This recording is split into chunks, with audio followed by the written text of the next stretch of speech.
biodiversité. Tu dis insectes et déjà des fourmis viennent te voir. Tu dis arc-en-ciel et déjà les couleurs se réunissent pour t'émerveiller. Tu dis compost et déjà la terre s'enrichit très doucement devant nos yeux. Tu dis ciel et déjà les oiseaux volent en faisant des colonies. Tu dis biodiversité et déjà les plantes et les animaux grandissent comme si leur croissance n'avait pas de limite.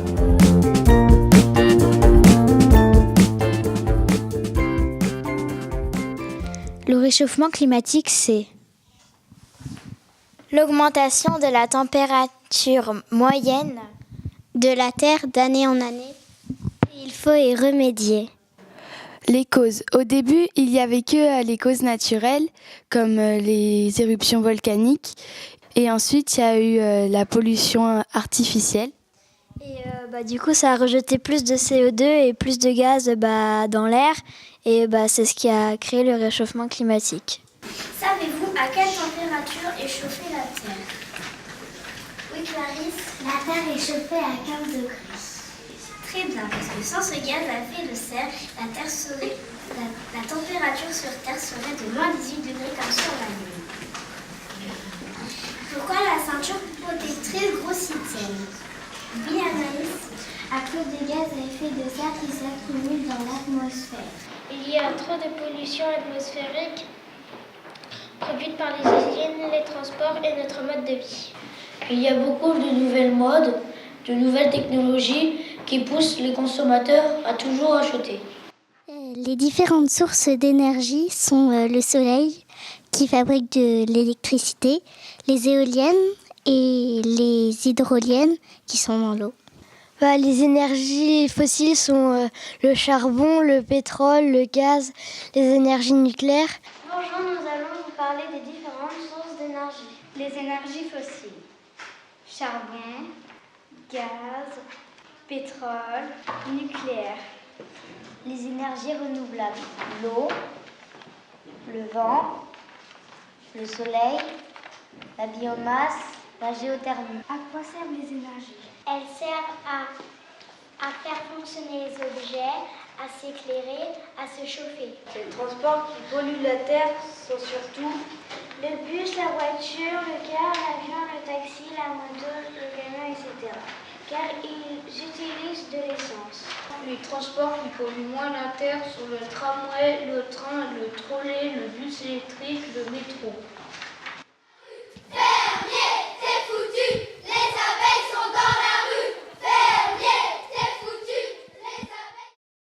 Bonjour, ici Miss Libellule de la Gazette des Petites Bêtes. Je suis en direct d'un événement très spécial, la révolte des abeilles. Bonjour, vous êtes? La reine des abeilles. Venez, qu'est-ce que vous avez à nous dire? 1500 œufs par jour, vous vous rendez compte? Et on ose me traiter de feignasse. Et on n'arrête pas de me gaver avec cette gelée royale et en plus, je n'aime pas ça. D'accord. Nous en avons marre de porter l'équivalent de notre poids en pollen et nectar toute la journée. Et de faire plein de kilomètres pour seulement 1 kilo de miel. On en a marre de passer de fleur en fleur. On a mal aux ailes. Nous avons tout le temps peur du monde extérieur, avec tous les dangers qui nous entourent. On en a ras la ruche, mais c'est pas le pire. Tu dis biodiversité. Tu dis abeilles et déjà les fleurs se multiplient dans les champs. Tu dis araignée et déjà sa toile attrape les moustiques. Tu dis coccinelle et déjà les pucerons ont disparu de nos rosiers. Tu dis fourmis et déjà des galeries se creusent sous nos pieds. Tu dis biodiversité Et déjà, la nature t'ensorcelle comme dans un conte de fées.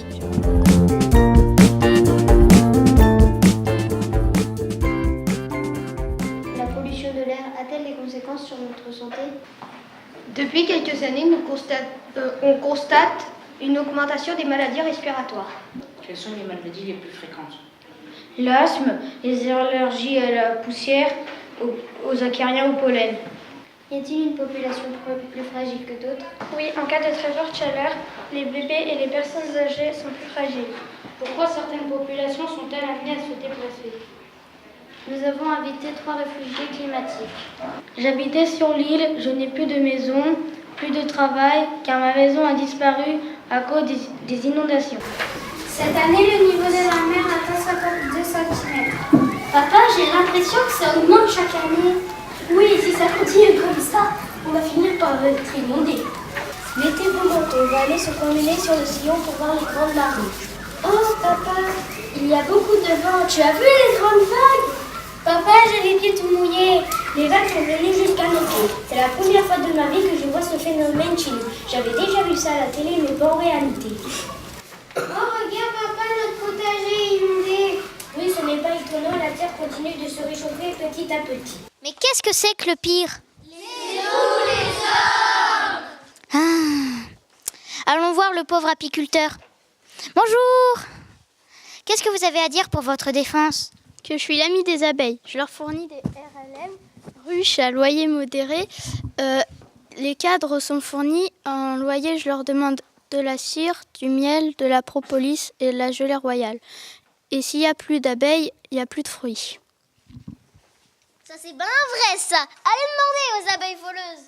Quand nous butinons une fleur, le pollen s'accroche à nous et nous en déposons une partie sur une autre fleur. C'est comme ça que les fleurs sont fécondées et que de jolis fruits poussent sur les arbres. Et comme nous butinons 300 fleurs par heure, vous voyez le rendement. Essayez avec vos gros doigts d'en faire autant. Mission impossible pour les humains. Nous, les fermiers, nous sommes obligés d'utiliser des insecticides, sinon on perd nos récoltes. Eh oh, toi.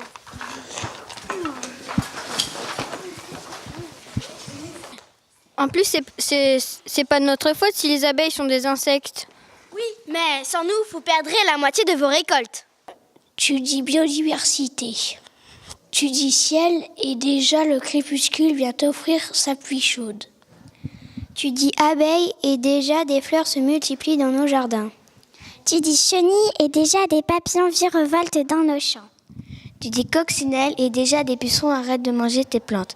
Tu dis biodiversité et déjà des insectes naissent et grandissent comme des plantes épanouies.